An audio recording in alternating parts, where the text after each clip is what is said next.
Being a furry is not cringe, it's just a fun hobby, and we are allowed to live our happiest lives. For the strength of the pack is the wolf, and the strength of the wolf is the pack. Kipling. Perhaps no other apex predator has shaped human history more than the gray wolf. Their history with us humans is one of bloody rivalries as well as close companionship. These creatures, with their powerful bite force, speed, intelligence, and excellent sense of smell, as well as their social structure based off of a mating pair and their offspring, made them the dominant force on several biomes across much of Eurasia and North America. This eventually placed them in contact with humans, a bipedal ape, leaving their African homeland. At first, relations were predominantly based off of violence. After all, these two apex predators were competing for food and territory. When wolves kill other wolves, it is oftentimes over territory. Humans, both as individuals and states, tend to do the same thing in many instances, and the parallels don't stop there. Wolves tend to live in groups of a handful of nuclear families or a clan-like structure similar to humans. The game they hunted tended to be similar to the game humans hunted, and they oftentimes relied on the same sources of fresh water. This oftentimes put them at odds, but humans had by and large been using stone and wooden tools to gain mastery over fire, which gave them an edge over the wolves, despite our poor sense of smell and meager bite force. Humans and wolves would sometimes hunt each other. However, under certain circumstances, human hunter-gatherer bands would kill the adult wolves in a pack and then take up the pups and raise them on their own. Pups, like human babies, have physical characteristics with larger eyes in proportion to their heads and larger heads in proportion to their bodies, which makes them cute. Not all wolves were in packs though. There were lone wolves, some of whom entered human camps looking for scraps of food to eat. These wolves were less fearful of humans and oftentimes less aggressive. Humans would befriend these wolves and breed them with friendly wolves, killing off any aggressive offspring, thereby leading to the domestication of the dog. Through the domestication of the dog, Homo sapiens got the cutting edge not only over untamed wolves, but also other hominid species like Neanderthals. These domesticated wolves not only became more docile, they also changed physically, getting floppy ears, shorter snouts, and the ability to digest starches that humans fed them as they transitioned to agriculture. Many wolves were bred for specific purposes, or more accurately, dogs were bred for specific purposes, such as guarding, hunting, and shepherding. These domesticated wolves, now dogs, would eventually protect the flock of sheep and goats of their human owners, not only from other humans, but also from wild wolves, thereby choosing Team Human over their own species. Despite helping out with various tasks, these domesticated dogs ended up having a little bit of a mixed reputation.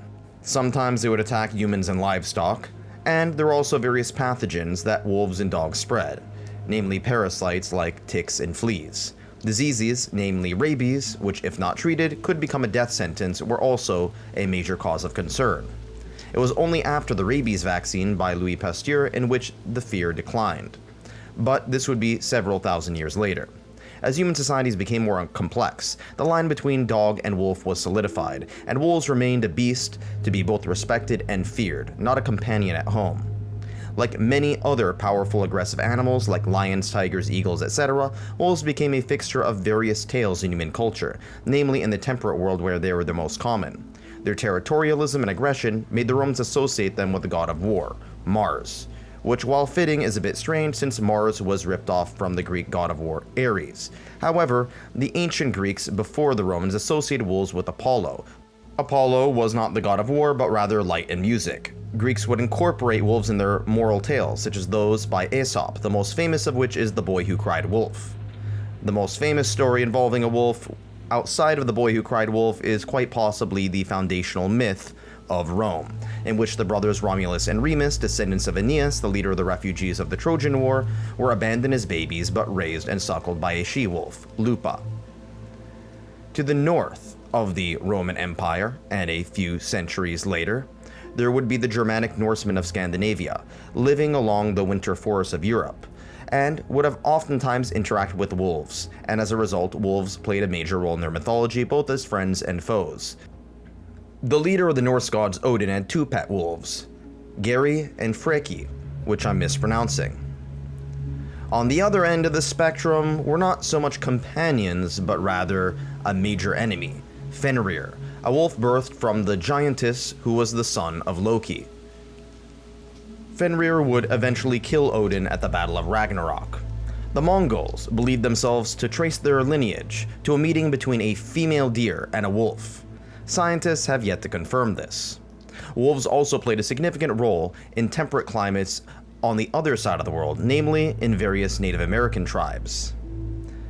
The people of Northern Ontario saw wolves as representative of humility, as their social structure oftentimes involved wolves taking care of each other within the pack. Furthermore, and towards the western prairies, the First Nations group of the Cree-speaking peoples and the Dakota saw wolves in a similar light.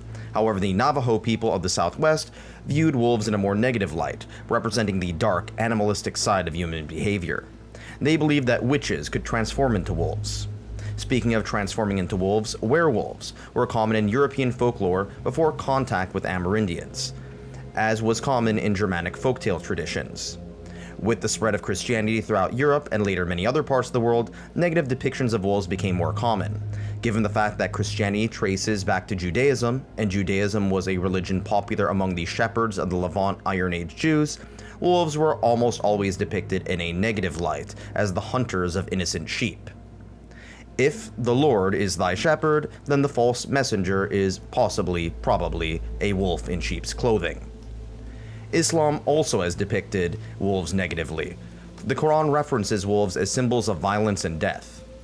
The negative depictions became somewhat of a trope, and that's why we oftentimes refer to the big bad wolf in fairy tales, such as those of the Three Little Pigs, Little Red Riding Hood, and many, many others. The big bad wolf outside of children's literature is sometimes used to satirize or mock overly simplistic demonizations of various entities. The idea behind this mockery is that by portraying something that isn't inherently evil as something cartoonishly inherently evil, you end up losing sight of the complexity of that said entity. Just as wolves are a lot more complex than meet the eye. Thanks for watching.